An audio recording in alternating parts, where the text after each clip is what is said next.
In the Ironsworn tabletop role-playing game, you take on the role of a brave adventurer traveling through perilous lands, facing unknown dangers, attempting to fulfill a sacred vow. How do you get started? How do you play? Let's dive in. Have you ever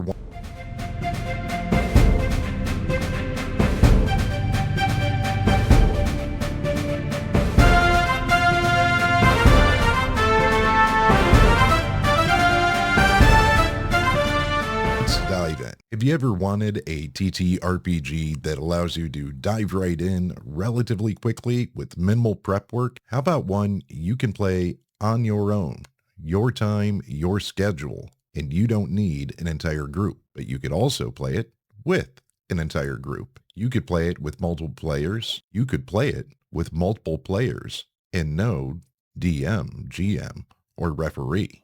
Ironsworn is based on the Powered by the Apocalypse engine, but other systems were married into this one to make it something somewhat unique. It plays smooth and fast and gives you plenty of opportunity for roleplay, action, and customization. The game provides a base setting, the Ironlands, and it provides several helpful tools to work toward making that setting your own. The Ironlands is not one steeped in decades of published modules or adventures. It is more of a sketch, and plenty of it is there for you to fill in. So your game at your table is going to be different from someone else's game at their table. Let's take a look at the book itself and see what it has to say. The Ironlands is a vast peninsula in the Northern Ocean. The people who now refer to themselves as Ironlanders settled here 2 generations ago, cast out of their homelands by a catastrophic event. Since that time, they have survived but not prospered. The Ironlands are a harsh, dangerous place. The winters are long and brutal. Harvests are uncertain. Depending on the choices you make as you create your version of the Ironlands, monstrous beasts and dreaded horrors may be a constant threat. The detail here is intentionally light.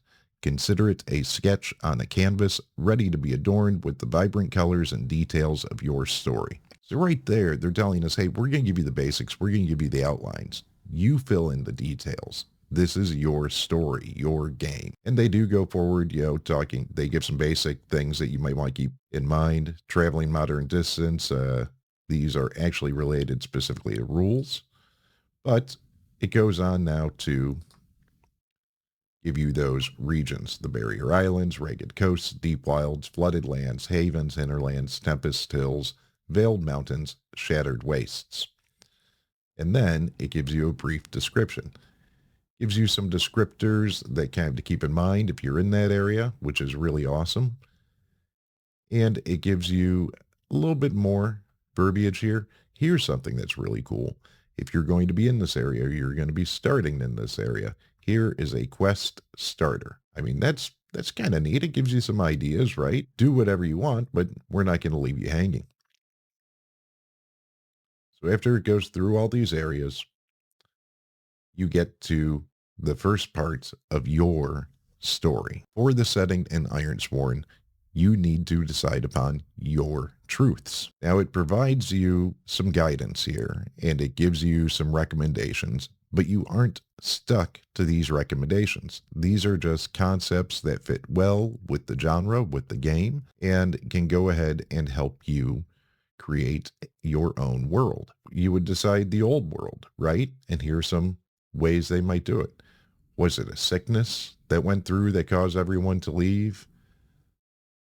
Was there a blight or something where the old world could no longer support the people? Then there was clan wars. And then it gives you some quest starter ideas to go for there. So it asks you about the old world. It asks you the importance of iron and why that is so important to your people. How about the history? You've come to this new land only 2 generations ago. Were people here before? Are you the first? What are the communities like that have been established in the last 2 generations? What are the rulers or leaders like in this new land? And it starts talking about supply and defenses, their views on magic and mysticism, religion. These are all just basic things. You could use this not in Ironsworn. You could use this for Dungeons and Dragons. You could use this for a Palladium fantasy game.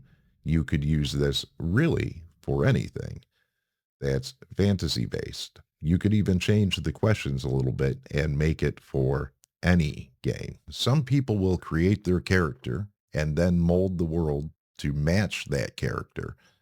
I recommend creating the world and then the character. That's my method.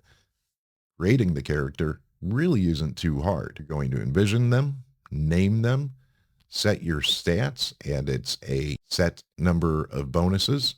You're going to set health, spirit, and supply, momentum, then mark your background bonds, and 3 assets. And assets are the kind of nifty things.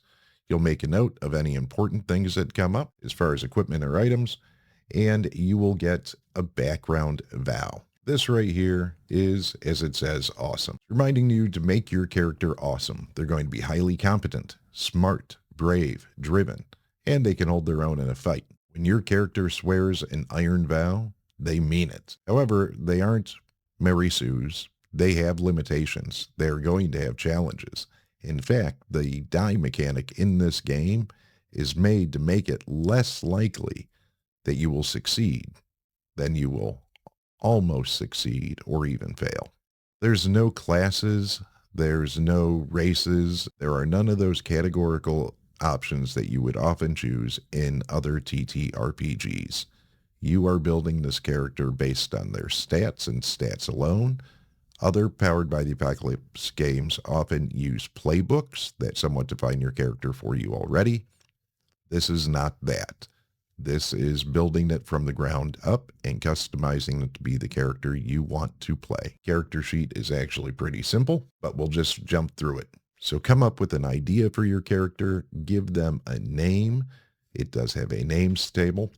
And then you're going to assign those stats. Remember, they're set 3, 2, 2, 1, and 1. Edge, quickness and agility, heart, courage, empathy, social, loyalty. Iron, that's your physical strength and your endurance and constitution. Shadow, sneakiness, deceptiveness, and cunning. Wits, expertise, knowledge, and observation.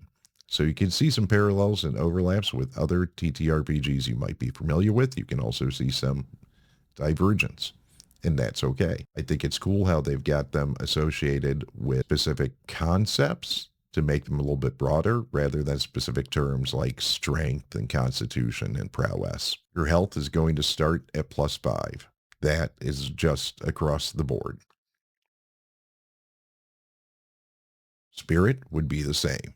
And so if you think about it, heart is going to be kind of the physical damage you can sustain. Spirit is going to be the emotional and mental toil you can withstand. Supply is pretty cool. Supply means you don't have a huge shopping list like you do in some other fantasy TTRPGs. You don't have to list off the 50 feet of hemp rope or the flint and steel or the 7 days of rations, right?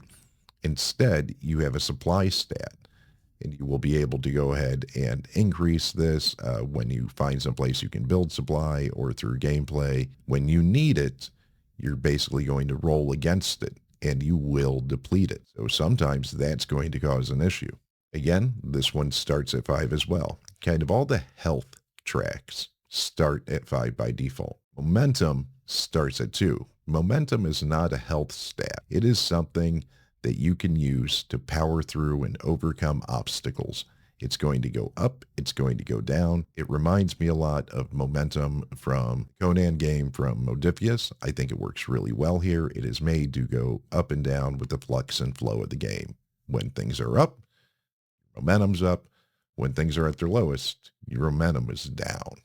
This is called Ironsworn, and it is based on vows. So this black box tells you your first session, you should have 2 vows, a long-term goal, your background vow, and immediate situation which must be dealt with. You're basically going to set your first adventure, right? Your first task. rescue the lost child, discover the mystery at the mine. Whatever that is probably going to be your inciting incident vow. It should be something short term that can be resolved relatively quickly within a session or 2 or 3, versus your long-term goal is something that you're going to be working toward resolving for a longer period of time. A game especially designed to be played solo, Bonds is really important. Bonds gives you some NPCs that are going to help flesh out the world. They're going to give you a tie to that world. They're going to give you things to play off of. Even in a co-op or a guided game, these things help build and enrich the world. They can be used as a benefit. They can be used as plot hooks. And I think more games probably should have bonds. We've seen them added in everything from Pathfinder to Dungeons and Dragons to Fate to Dungeon World. Here, especially if you're playing a solo game, you want to go ahead and do this. Maybe you leave some blank in the beginning as you're kind of getting your feet wet and learning everything, but having those to draw upon right from the beginning is going to help guide you along your quest. It gets into the abilities and conditions, which is going to happen after you suffer loss, you take damage. We aren't going to focus on that right now. Assets are the special sauce. You get 3 of these to start out with, and they can be a spell, a special item, a special ability. These are what make your character your role-playing character, right? This is what gives them a leg up on everybody else. If this were a class-based TTRPG, these would be the class features. It shows you some examples here, like you can have a hawk companion, and these also can level up with you. And you can gain more assets over time, but you start with 3. You can also lose assets over time. Paths, this is kind of like a job or profession, or kind of like a class. Combat talents, rituals, magic. Really, once you've done all that and you've set the abilities and you've set your assets, you're done. That's your character's ready. You created the world, or if you haven't created the world yet, go do it now. And you're ready to start playing. Have an idea what that adventure is and just get rolling. You could do this really if you don't get stuck with analysis paralysis on the assets, which I have not found to be a problem. If you have a concept for a character, it's usually pretty easy to go through and pick those out. You can have characters in less than 10 minutes if you're sharing a book. You can have the world in another 5 or 10 minutes, and you're off to the races. And whether you're playing it solo or guided or co-op, you can start right then. There's no reason to come back for another session because you're all exhausted from creating the character or setting up the world or setting up the beginning of the action. That's all it takes to get started to play Ironsworn. The rules, pretty simple, and we'll probably go over those a little bit later. If you are interested in learning more about Ironsworn, the RPG, or its companion game, Starforged, let me know. Drop me a line in the comments. Be happy to cover more of it. Maybe I'll end up doing a solo play myself just for fun. And if I do, I'll be sure to fill you guys in. Until I see you again, remember to be well, be safe, and be awesome, both to yourself and one another.